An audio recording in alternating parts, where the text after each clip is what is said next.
Seeking the truth never gets old, even when it hides in the shadows. Immerse yourself in the world of June's Journey, a free-to-play hidden object game set in the roaring 20s. Solve the mystery of the devious gossip spreader and celebrate our 7th anniversary with exclusive events, never-before-seen decorations, thrilling mysteries, and exciting giveaways. The adventure and the gossip awaits. Are you ready for the journey? Download June's Journey today for free on Android or iOS.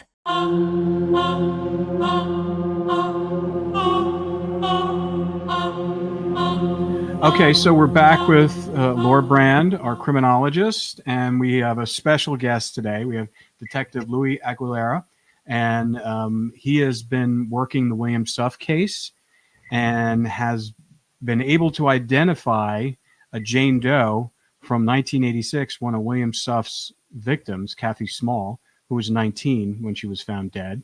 And so we're really thankful to have Detective Aguilera on to kind of tell us about the case. And it's really weird because when we first started working with Laura, I think William Suff was one of the second people that we recorded an interview with, second or third of the serial killers that we were recording with Laura on camera. In 2022. And this whole thing came up right then because she had just talked to some detectives at LASD, and I'll let Laura kind of fill in the details. But before we jump into that, Louis, tell us a little bit about yourself. Tell us how long you've been a homicide detective in Los Angeles for the Sheriff's Department, and kind of give us a thumbnail sketch of, some of the cases you've covered in the past, and then we'll dive right into the William Suff case. Yeah, thank you for having me, first of all. I've been with the department for the last 36 years. The last 30 years, I've been a detective. I joined the department in 1988, and the day I turned 21, I was sworn in. I became a gang detective after I worked patrol in South Central LA. Also a gang detective infiltrated the Mexican Mafia back in 1995. I worked that till 2007 when I became a homicide detective, until currently where I'm still assigned to the Homicide Bureau. Sheriff's Homicide Bureau is unlike any other homicide bureau throughout the state. Not only do we handle homicides for the Sheriff's Department, which is the largest Sheriff's Department in the country, we also handle homicides and officer-involved shootings for about 35, 36 other agencies. So we go to other police departments, jurisdictions, and handle their homicides as well. Since I've been in homicide, I've probably handled about a little over 400 murders, including the Kobe Bryant helicopter crash. I was involved in that investigation. Wow. The recovery of the bodies, the Monterey Park mass shooting a couple of years ago where numerous people were killed, the Saugus High School mass shooting. Our daughter was there. Yeah, we were there that day as well. The Pique Andressian case, which was the young 5-year-old boy that we were searching for about 2 months, found his remains in Santa Barbara County and ended up charging the father for his homicide. And then shortly after that, as soon as we finished that, we got the Trinity Jones case, and that was a 9-year-old girl that was found in a suitcase in Hacienda Heights, and it turned out to be her mother and not the biological father, but mother's boyfriend. So I've handled numerous high-profile cases, and just coincidentally just stumbled upon this one. So tell us a little bit how you stumbled onto it, and how because it's been a long time. Yeah, it really has. So back in October of 2019, I was doing my usual thing at 6 a.m, working out every morning at one of the local sheriff stations, and I got a text message from Brenda Schaefer, who's a coroner investigator still working for the LA County Coroner's Office. She sent me a text saying that she was on a natural death call in South Pasadena, and she was kind of freaked out by what was in the house and what she saw. And I know Brenda, I've worked several cases with her. For her to tell me she's freaked out about something, I said, tell me. I went to a phone, I called her. She said, can I show you some pictures here at this house? It's a 63-year-old male, probably had a heart attack. They found some narcotics paraphernalia next to him. He was found on the couch in his living room. And there's just some really, really weird things there. So she sends me pictures, and there's photos of blow-up dolls laying next to him, full makeup, lipstick, dressed to the nines, women's underwear everywhere, all over the ground, even though he lived by himself for the last 10 years, never been married, no girlfriend, no kids. There were handcuffs coming out from the mattress chained to the bottom, to the floor underneath the mattress. Polaroid pictures of women. Some of these women were hogtied.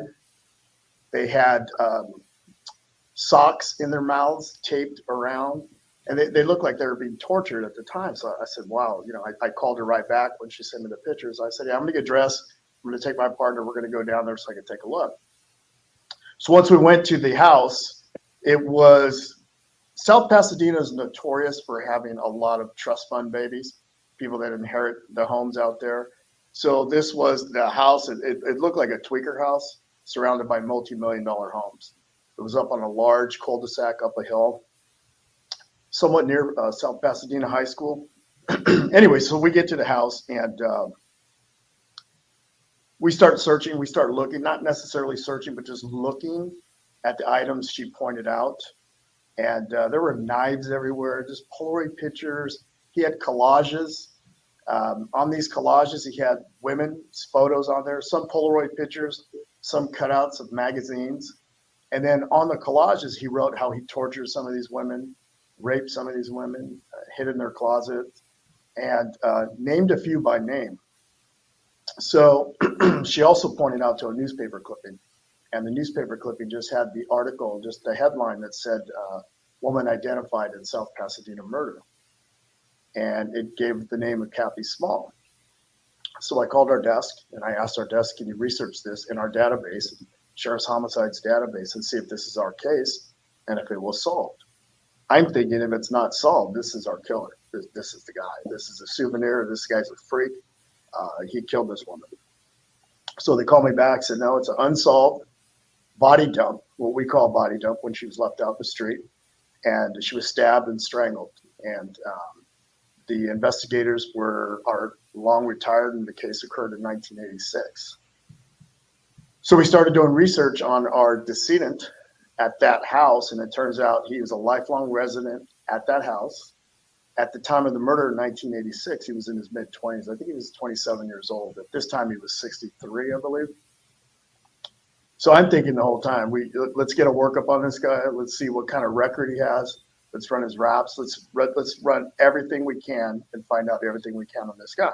So we do, and we find out he had never been arrested, never received a citation. There's nothing, clean record.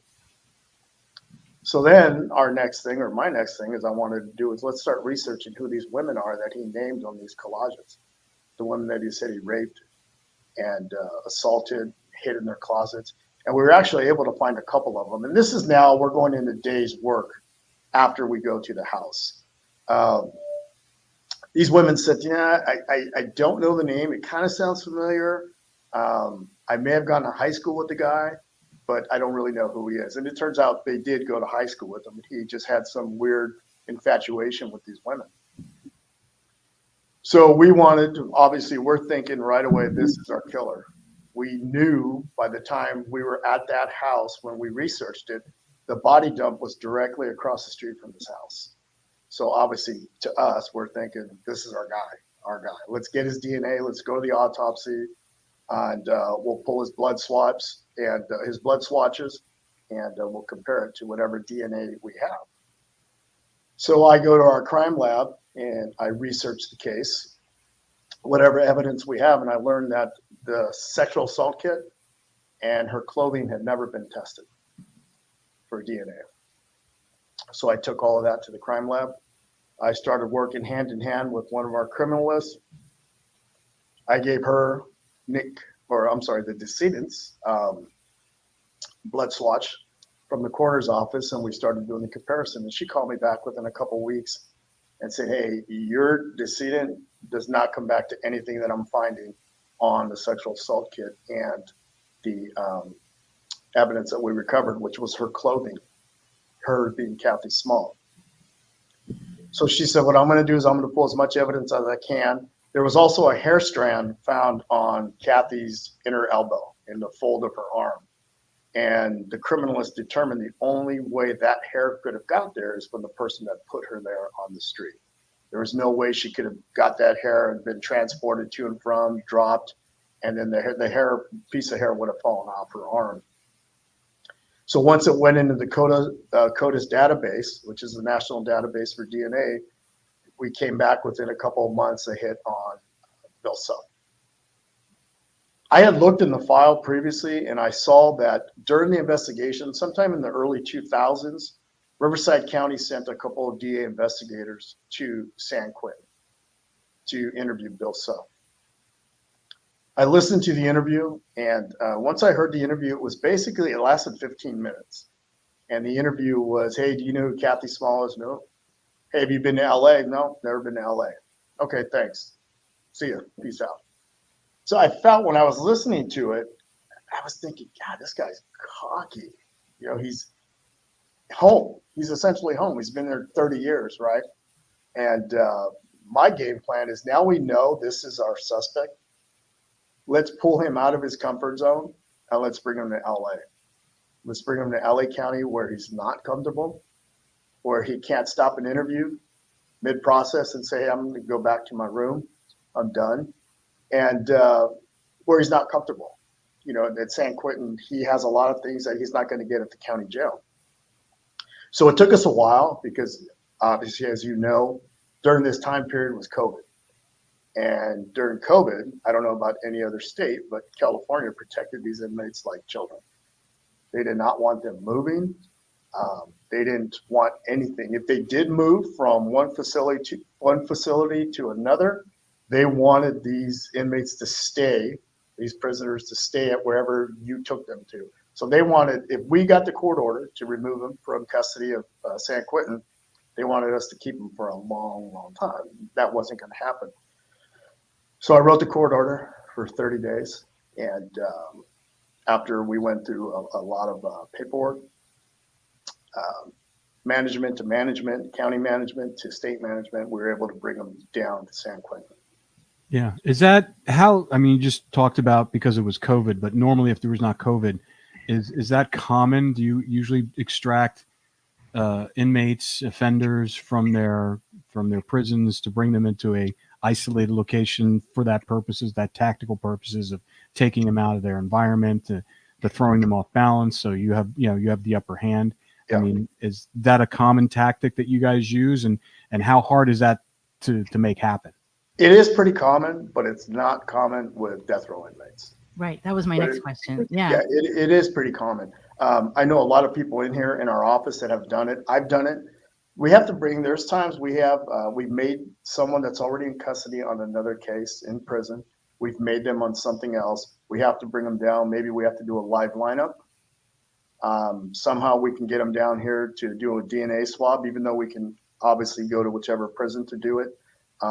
But there's various reasons that you have to articulate in a court order to bring them down. And if you have a good judge that's pretty smart on, what we need to do as far as our investigations go, then it's pretty easy. But I don't know of anyone that I've worked with, and I've worked with a lot of people here, that have brought someone down from death row. And Laura, you had said that too. You had said you'd never seen anyone in 10 years that you've been working up there. No, I've never off seen of death row like that before. Mm-hmm. Yeah, so, and that was the game plan. Like I said, once I heard that interview with the DA investigators from Riverside County, I knew I wanted them here in LA. Yeah. Laura, were you aware that he had been questioned prior to when Louis extracted him out of there and brought him down to LA? No, what happened was right before we recorded with him, I sometimes will do a surprise visit to San Quentin, and I had done a surprise visit in September. And I guess he had just gotten back from interviewing with you, and he actually thought it was a setup. Like I was sent to come and do a checkup or a check back, and he found out I just moved to Los Angeles.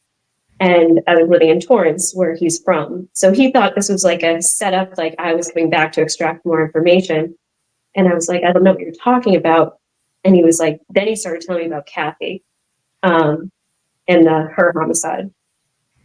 And that was after our interview? Mm-hmm. Okay. Yeah, because when we did bring him down and I was talking to him, I learned that he had nobody that visited him at all. And his family disowned him. He hates his family. He hates every single one of them, especially his brothers or his brother. But once he started talking, then I knew he was a lonely guy and wanted to talk, and I knew we had him. That's fantastic. And then when did you realize you can connect? Obviously, his DNA evidence matched what they found on Kathy. Yeah, it was months after we did it was probably 2020. It was August of 2020 when we learned that his DNA matched. And then, like I said, getting the court order and doing the process of retrieve or bringing him back from San Quentin took quite a while. And how long did you interview him for? Was it just a one-time thing that you brought him down, or did you pull him out? And how long did you spend with him? Kind of give us the lowdown. Yeah. So what we did is I sent two of my one former partner and one current partner at the time. We sent them in the sheriff's department's airplane to pick him up at San Quentin. And once they arrived in San Quentin, he was all set. We had been communicating with San Quentin prison for quite a while. They drove him back to the airport, put him on sheriff's airplane once again, flew him to Long Beach Airport. Once they got to Long Beach Airport, I wanted nothing to do with this. I didn't want him to meet me until the moment I walked in that interview room. Once they got to Long Beach Airport, we had a helicopter waiting. So our investigators got on a sheriff's helicopter, flew to East LA, which is about 5 miles from the county jail, in a grassy field. We had our SWAT team there and another investigator. I'm actually watching this from a distance, the helicopter land, him being pulled out, because I just wanted to get a visual of him, because I'd never seen him obviously in person before. And then I see him walking with a walker. I'm thinking, oh my God, this. And I knew he wasn't a healthy man. We had his medical records sent to the sheriff's department, and our brass at the time, which was a different regime under a different sheriff, were not happy that we were bringing this 70-plus-year-old man who's unhealthy to our facility. Now we've got to take care of him. What happens if he dies in our custody? So I had to deal with that red tape. But once we did all that, it was fine. So our SWAT team drives him to the county jail. And I still, at the time he arrived, I didn't want him to see me. We waited about 2 hours or so for them to process him. We had an interview room that we had rigged or made to be an interview room. It was actually a former cell that our people have been working on, our engineers and our electricians, for a couple of months, and put cameras throughout the interview room. And the first day, I think it was about 4 or 5 hours. And then a few days later to a week later, I interviewed him for a few more hours. I think in total was about 8 hours. But once I started talking to him, I just felt I want to make him comfortable. I told him we were there and we were investigating a homicide that occurred in LA. And his face just dropped as soon as I said that. But I wanted, once again, to make him comfortable. So I went over his life. We went over his life story from the beginning. And I had photos that I had retrieved from the internet that I printed out that I wanted to show him of his family. The thing that I learned, at least what he was telling us, he loved his dad. His dad, what he told us, was everything to him. His dad bought him his instruments. He was in band. When his dad left the family, according to him, he was shocked that his dad didn't take him. And he said, I don't care about my other siblings. I could care less about them. I just wanted him to take me. And then he started to have issues with his mother. And then now I'm thinking, okay, this guy has some issues with mom. He hates women. And then he starts talking about the issues with a girlfriend or a former girlfriend, and then a sister, the ex-girlfriend, ex-wife. And I'm just thinking, oh, yeah, this guy hates women. I think during the interview at one point I asked him, why didn't you ever kill any men? Yeah, I just wanted to get a rise out of him to see what he would say. And he really didn't comment on it much at all. His thing, he had no beef with men. It was women. And so we went over for hours talking about his life, joining the military. He really distanced himself from any of the hellacious murders, the light bulb in one of the victims. He definitely distanced himself from things like that. He admitted to about half of the murders. We didn't get into real detail about the Riverside County murders because, to be honest with you, I didn't know enough about the murders, so I didn't really want to talk about them. I was more concerned and focused with Kathy's murder, and I knew everything about her murder. I knew about the witness statements, who she was living with at the time, what kind of car she was picked up in the night before the murder. So I knew a lot that I can get into detail with that. But I wanted him to be comfortable. And once I learned in all those years he'd been in prison that his family stopped talking to him after a certain time. I think the only visitors he had mentioned that he had were a boyfriend or a husband-wife couple in the past that were like pen pals or something. People that are for some reason enamored with serial killers and you want to be around them. I think that was about it. So I knew he was going to talk, and he did. Yeah. What did he tell you? Did he once you kind of laid it out for him and basically started piecing together this puzzle and basically putting him there? Because he initially said he never did any murders in the Los Angeles area. Did he confuse the fact that he didn't think Pasadena was Los Angeles? He just said Los Angeles in general. So what I did was I started talking about Kathy. I showed him photos of Kathy, and then I started showing him crime scene photos. And once I showed him one of the close-up crime scene photos of Kathy on the ground, he said, I remember her. That's how I left her on the street. And then he started getting into specifics. I kind of went, well, let's start from the beginning. How did you meet? Where did you pick her up? How did she end up there?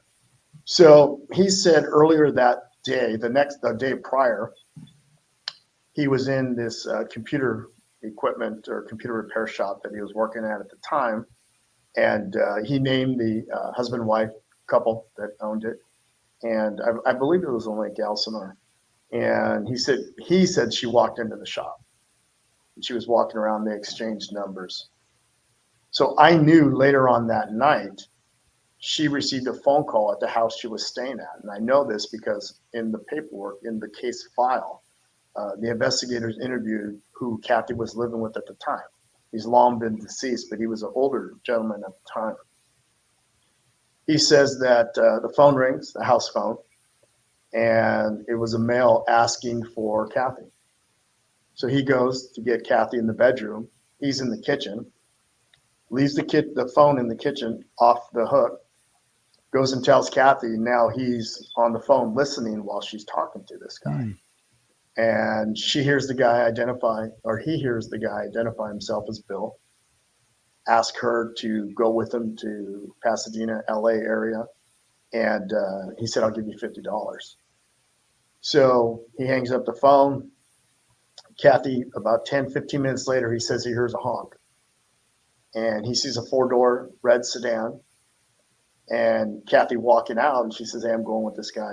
I'll be back. And Kathy, he describes exactly what she's wearing and what she was found in the next day. So he's the only one that sees that red car, that red 4-door sedan. There was another neighbor next door who described a completely different car. So now you've got two cars on a possibility of what she was last seen in. And I believe at the time, the red car didn't come into play with any of the Riverside County murders during that time period. I believe it did later. They knew the existence of a red car. So anyways, he says he takes her. He tells us he was going to the South Pasadena, or to Pasadena, he describes it. And he was going to pick up his boss, who he had dropped off earlier in the day, to go do a repair job. He didn't know exactly where it was, but he knew it was somewhere near where he left her body. So prior to arriving to Pasadena, they go back to the computer repair shop and have sex. After having sex, they drive to South Pasadena. Once they get to South Pasadena, he ends up on that street. According to him, he doesn't remember how he got there. I'm still thinking there has to be a connection with the natural death call from 2019. Mm-hmm. Why he chose that street, I have no idea, because if you've ever been on that street, you can't find that street if you were to get lost in South Pasadena.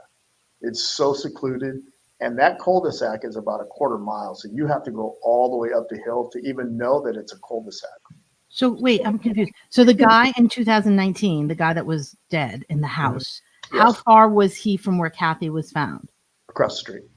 Whoa, I didn't realize that. Yeah, that's what kind of drew him, the whole thing. Okay, Yeah. okay. And so I'm still thinking as I'm interviewing him, Bill Suff has a connection to that guy. Yeah. It was Bank Street, to that guy on Bank Street, because that guy's a freak, and Yeah. there is no way that guy's not connected to Bill Suff. That's what I'm thinking.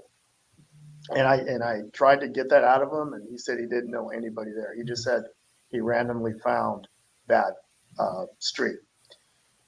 So they get to the street, and they start arguing. He said about money.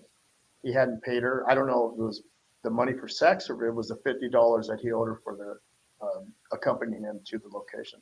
So they're arguing on the street. One thing leads to another, and he says that she pushes him or slaps him in the face and knocks his glasses off. And he said he lost it. He was enraged. He reached between the two seats, in the front seat, and grabbed a knife, which he normally kept in between the two seats.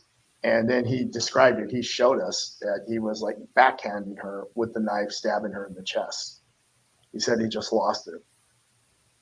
He didn't remember strangling her, although the autopsy results show that she was strangled as well. She had the petechial hemorrhaging, which is indicative of being strangled. So after he kills her, he says he just pushed her out of the car. And that's where the hair strand was laying on her arm. And then he says he drives off, goes to a hamburger stand around the corner. He doesn't remember what the name of the place was, but he washes his hands. He goes and picks up his boss, and he drives back home. He says that the car was a rental that his boss had. I don't know if I believe that, because I was speaking recently to Bob Creed, who was the lead investigator for Riverside County at the time. And Bob said they did have some information that he was driving around in a red car at the time. And he, in fact, when he was arrested, there was a knife between one of the cars that they had towed and recovered, another knife found between the seats. He told me that once he dropped his boss off, he chucked the knife out, just threw it out of the window into some unknown area in Lake Elsinore. According to him, he had never been to LA after that. According to him, he didn't know anybody in South Pasadena. He didn't know that person. I showed him a picture of our natural death victim. He didn't know him. Our natural decedent had some associates, if you will, that were shady characters as well, that we did an extensive research for months into these guys. And I'm still convinced to this day that those guys are responsible for something. I just can't quite pinpoint what it is.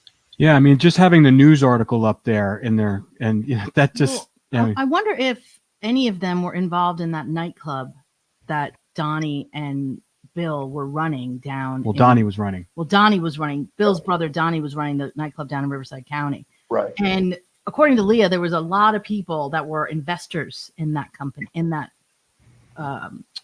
dance club or whatever it was, and a lot of the girls worked there, and then they would just disappear. Right. And she even mentioned that her sister knew Kathy.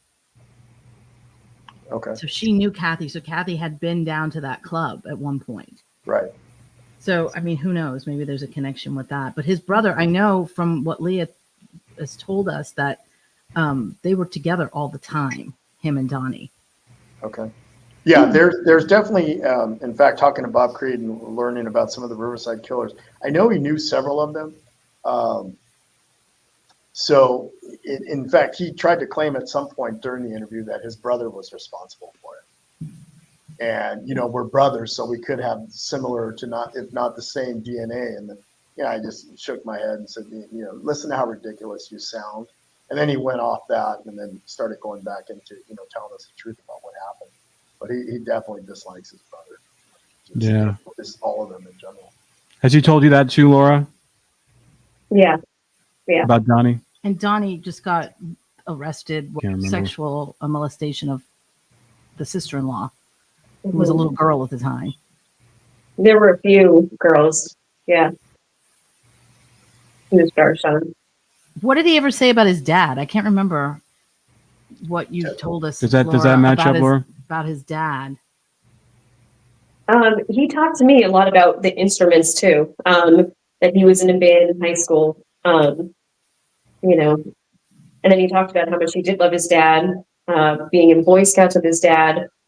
That's all I can remember about his father, really. And then he would talk about him leaving the family, and same thing. He didn't know why he wasn't taken, why he was left with his mother. He had a lot of resentment for his mother. The hatred started there.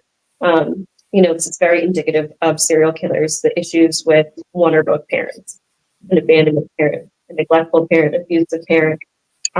It's very interesting about the Bank Street with that guy on there. And especially if Bill was committing these crimes with his brother, anger excitation killers, they love to kill in groups. Because they get a thrill out of watching each other. It ups the ante for them. Look at Whitaker and Norris, Lake and Ing.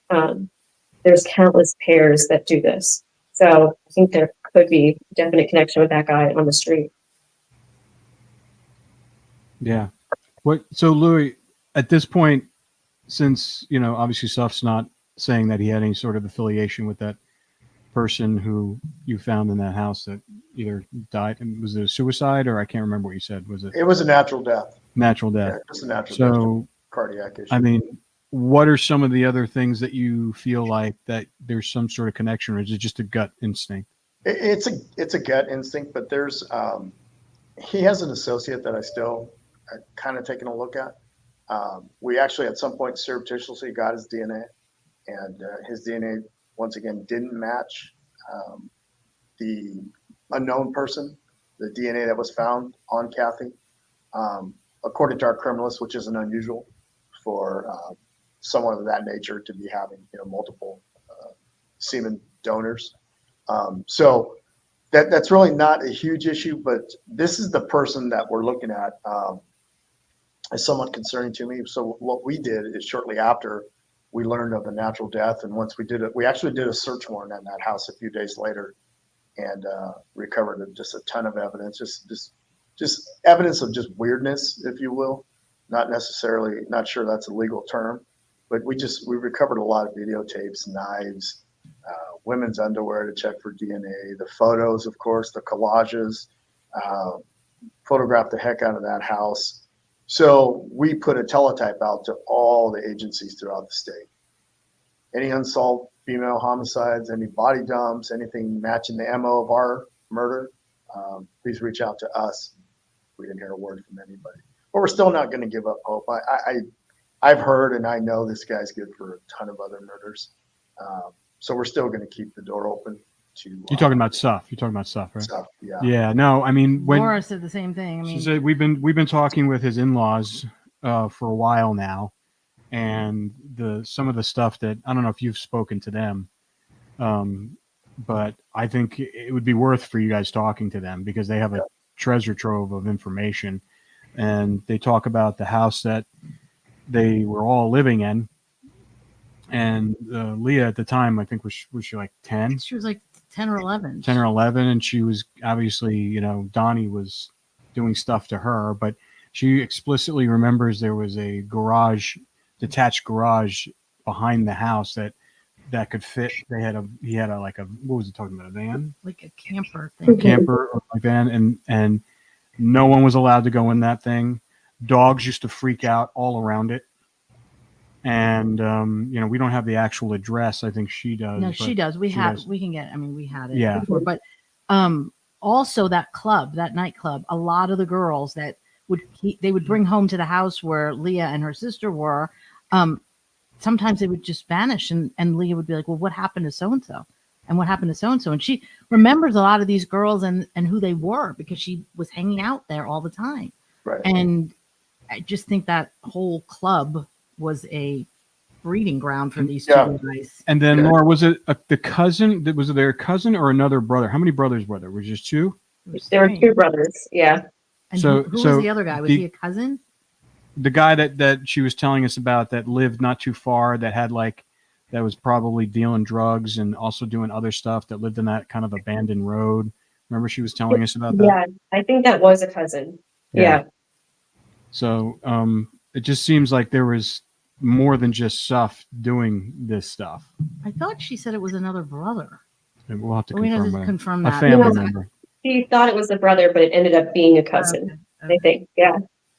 Yeah, you know, which is kind of ironic what you're saying about this young cousin that knew him and mentioned him. Shortly after the press conference we had when we announced, finding out providing some answers, finding out who our killer was for this case, Kimberly Little's daughter reached out to me. Kimberly Little was technically the first victim that he was found guilty of and convicted of. I think she was murdered in 1989.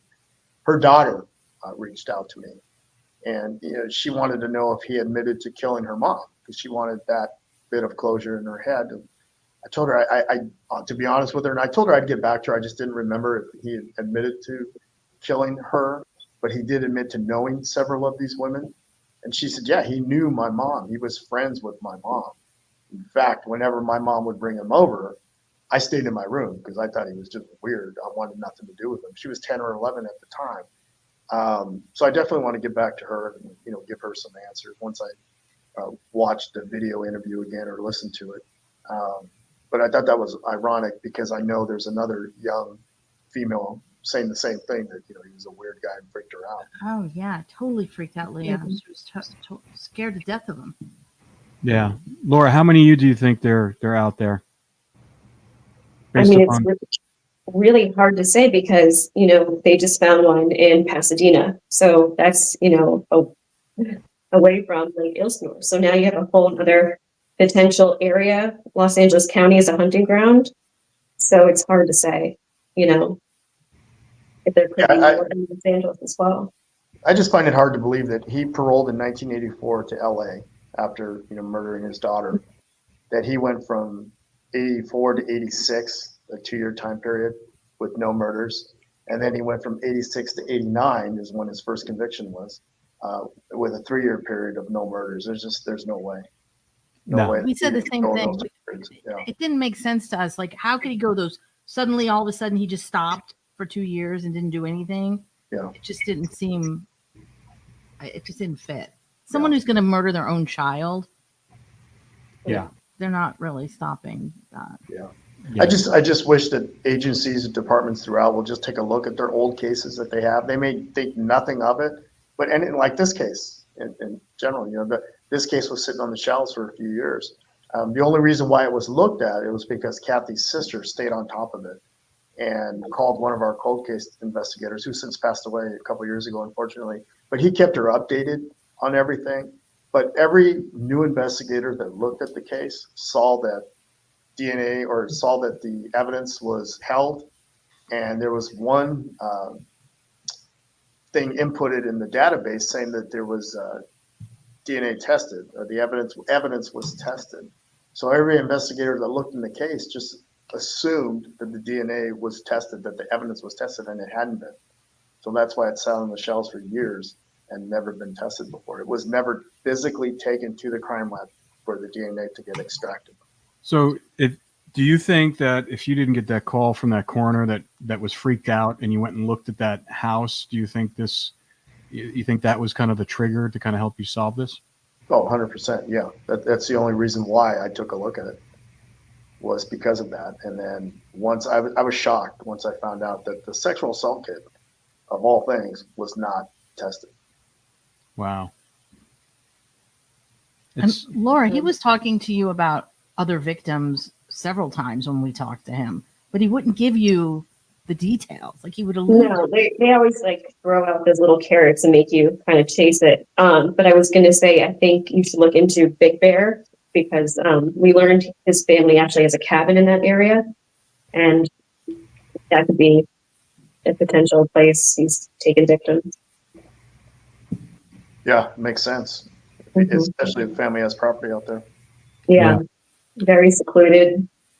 And he's still up in San Quentin in the medical area, correct? No, he's moved. Oh, where'd they move him to? He's at a medical facility in Central California. Oh, okay. Yeah. I definitely like to take another shot at him. I wouldn't mind doing another interview with him, and I'm sure he won't be happy. Obviously, we treated him well, but I don't think he liked. He told stories about hanging out with the other serial killers and how he made food and cheese sandwiches for other inmates, and he was friends at some point with Richard Ramirez. And it's interesting to me just listening to these stories. But once again, like I said, he had nobody to talk to. So he was just loose and talking about everyday life. But there were some fond memories that he smiled at when he was talking about like an ex-girlfriend. I don't know if he had mentioned to you at all. He talked about some Native American girlfriend that he had that actually came to visit him when he was stationed in, I believe it was Texas. And his mother calls him and says, hey, I don't remember her name, so-and-so came to see you. And she's talking about maybe you guys getting back together. It was a high school girlfriend. And he was excited. He said it. He said, I was excited because I would have wanted to get back together with her. Mom calls him the next day and says, hey, remember I told you that she came to visit you? Yeah. Well, when she left, she was on her bike. She got hit by a drunk driver and killed. So I'm thinking, oh my God, this guy's telling me the story about how much he hates his mother. Life for him isn't going too well. He hates his family, hates his siblings. And now he mentioned that was the love of his life. Is killed going to see him in the hopes of getting back together with him. So now I'm thinking, oh my God, now I'm kind of understanding him. I'll never agree with it, or I get it that he's, just lost his mind. They have this hatred for women. Anyway. Yeah.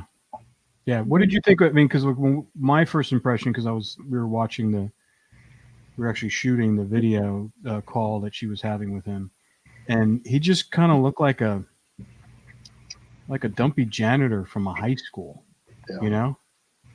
He's not the person I saw on the internet from, when he was actually in trial. Yeah.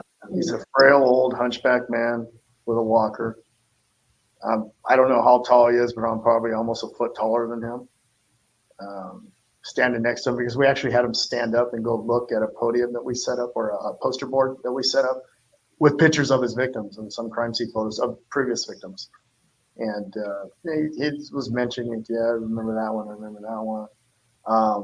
He found it ironic that a lot of these women were killed and had his DNA. To him, that's ironic.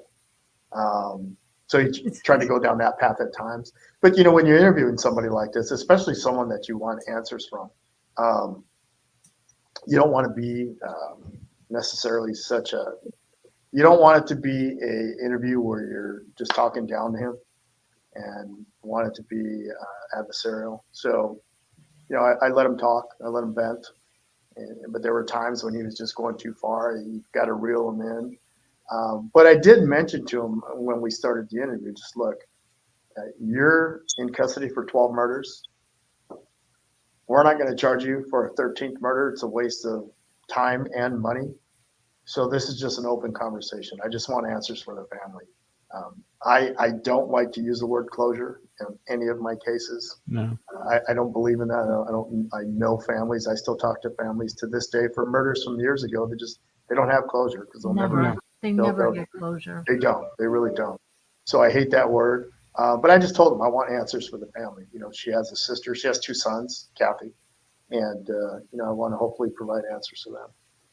So it took a while, but he finally loosened up and talked. Yeah. What was the family's reaction when you were able to give them those answers? Kathy's sister was very, very thankful. I actually flew up out of state to go talk to her and tell her in person. I had been giving her updates once I took over the case. I know she was talking to one of our cold case investigators, so I wanted to tell her, hey, I've got the case now, and I want to do whatever I can to provide you some answers. So I kept her updated, and then finally was able to fly out there and give her the answers. She was very thankful. Of course, she wished that her mother was alive, Kathy's mother and her mother, to get the answers for what happened to Kathy, and not necessarily how it happened, but just what happened to her. Yeah. Mm-hmm. And she was very grateful. Still to this day, she's very kind. Yeah. Well, also the fact that the person who did it is behind bars. Yeah. Yeah. She suspected it. She said, I kind of had an idea it was him. But she never thought it was going to get solved. So she was very grateful. Yeah. Did she know him? She did not. No, she lived out here in LA County and Downey at the time. That's where Kathy originally grew up.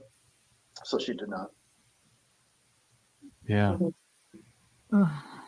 It's just amazing how these little fortuitous things happen. Had you not gotten that text, none of that would have happen. is, We've seen that a lot. That's crazy. We've seen those things happen a lot. It's always Yeah. like you have to wonder like who's helping you out because it's weird stuff like that. Same like we did the Gary Ridgway case in Seattle. Terrible. But same thing, like families hanging on for a long time waiting for answers. And they finally one of the other Jane Does finally just got DNA like a few months ago, and they were able to identify her, which was amazing. So it's really great work that you do, Louis and Laura. I appreciate that. These families, they really need to know answers. I can't imagine like what it feels like, but I've been around enough victims' families to know how painful it is for them to not have answers. Yeah, it's horrible. And like I said, I stay in contact with a lot of my families from old homicides because we're the person that provided them answers for their loved one that was murdered, and we're that connection between them and their loved one that was murdered. So you do build a relationship with these families. My phone goes up all the time, and it could be any message from a current homicide victim whose case we haven't solved from their family members. And I like it when family members reach out to me wanting to know want some answers. And I'm okay with that. There's some investigators that might not be okay with it, but I'm okay with that. It shows me that you care about the investigation. Obviously, you care about your family member, but you stay on me. And I tell them, just stay on me. But a lot of our homicides are solved by family members. Yeah. Yeah, sure. Yeah. So you just can't let it go. Yeah. People don't want to talk to me when I show up at your door in a suit or in your neighborhood in a suit, but they'll talk to the family when they'll go out. Absolutely. We tell it all the time. We have a couple cold cases we're following right now, and we always say, listen, if you're afraid to go to law enforcement, you can send it to us. We'll get it to them. Yeah. Because a lot of times people are just afraid to talk to law enforcement because the stakes are so high and they don't want to involve themselves. But that's the way it works. Yeah. It's unfortunately. But it's pretty amazing. I mean, to me, it's just the way because they don't, they didn't publish that part of the story. They just kind of told you about what you did and how you kind of confirmed it and confirmed the Jane Doe but this is fascinating. Fascinating how, this case didn't go away. It just lay dormant, and then it just needed something to kind of trigger it. And I don't know, to me, that's kind of like a divine intervention when you think about that, when you got that text and started looking into it, and then that article about her being identified in that courtyard. And I mean, and then the fact that these suspicious household, which, deviant behavior, not necessarily, I mean, more than likely some criminal activity there, but, you can't, it's not against the law to be deviant. Yeah. If you tell people about this case, it doesn't make sense. Like here in a press conference, you don't get to know the backstory about what happened.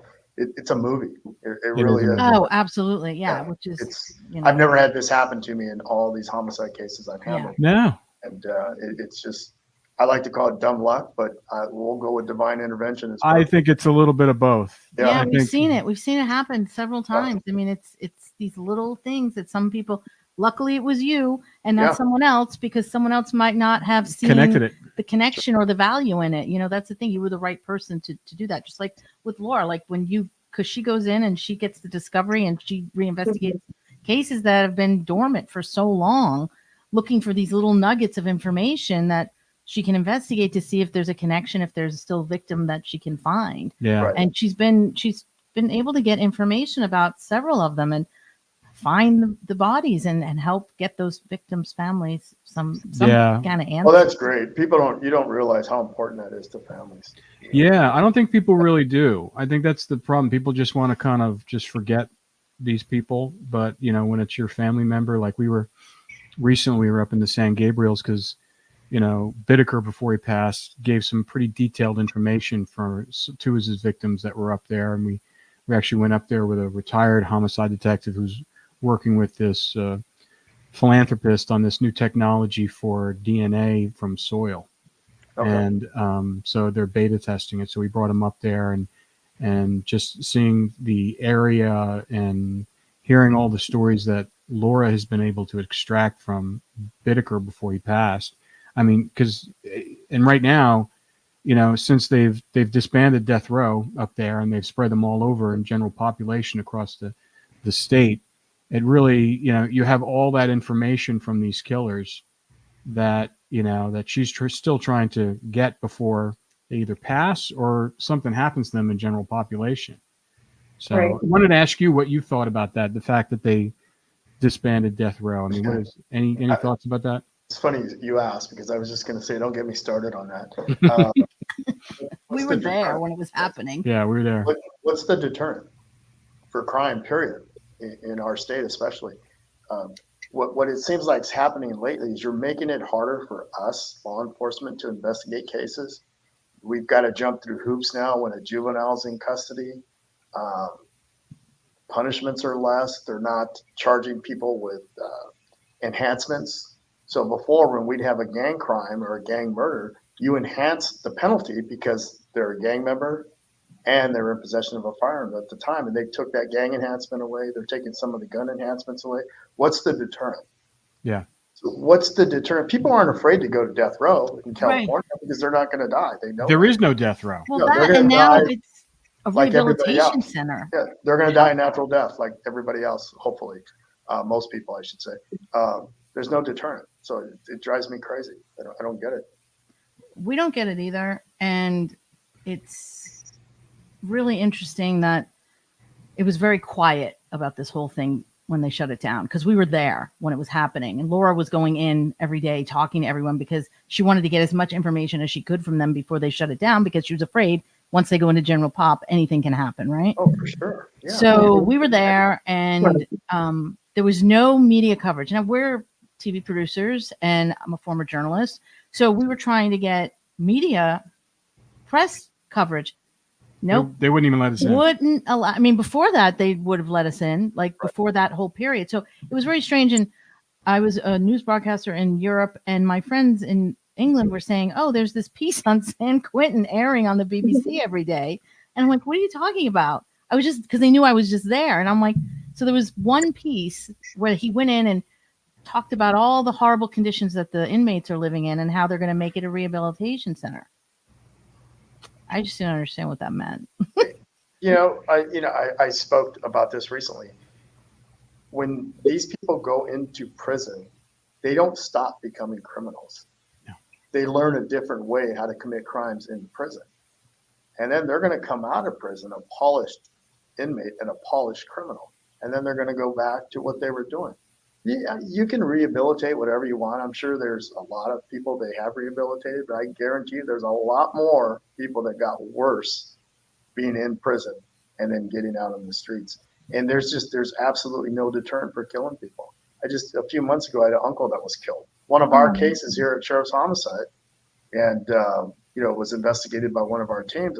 I saw a video of my uncle being stabbed and killed just walking down the street in Lancaster. Oh, I'm so sorry. That's awful. Thank you. So, now I see it from the perspective of a victim's family, but I've always kind of seen it that way. I always have, because, that's my concern, is taking care of the family. It's our job to take care of the family. Yes. Worst part about our job, the worst part, is when I knock on your door at 2 or 3 in the morning and I have to tell you that your son or your daughter or your loved one was killed. But then hopefully months, years, weeks, whatever it takes, I get to knock on your door again and say, hey, I just want you. It's not a celebration to me. I want to let you know that we found the person that killed your loved one. It's not for us here at Homicide, it's not a high five moment. Let's go out for a beer. We solved this case. It's our job. And what are we celebrating exactly? But at some aspect, it's got to feel good that, it's rewarding. It's rewarding where you realize you got the bad guy, you found it. You found him. They're behind bars. You can go and tell, the family, listen, we got him. He's not going to hurt anybody else, and we're sorry what happened to you and your family. So it felt good. It felt good flying out of state to go talk to Kathy's sister and to be able to look her in the eye and tell her. So that part felt good. Yeah. Well, we need more detectives like you. Exactly. Because that's really awesome to hear. But it sounds like you're probably going to be retiring soon based upon being there for 30 years. I've got my youngest in college. As soon as he graduates, I'm graduating from this department. So, what would you do after that? You go off into the sunset, or because can you turn off the investigator? No, I'll still work. I've got some opportunities with some other agencies that want me to take care of some cold cases, and I'll teach. I'll lecture, And I can't. I think if I stop working, I'll die. Yeah, we feel the same way. Especially being on the pace you've probably been on for the past 30 some years as a detective. I mean, we know it's like you guys exactly right, nonstop. Exactly. So, but I love it. I love it. Yeah. All right. Well, thank you so much for being on the podcast. I'm sure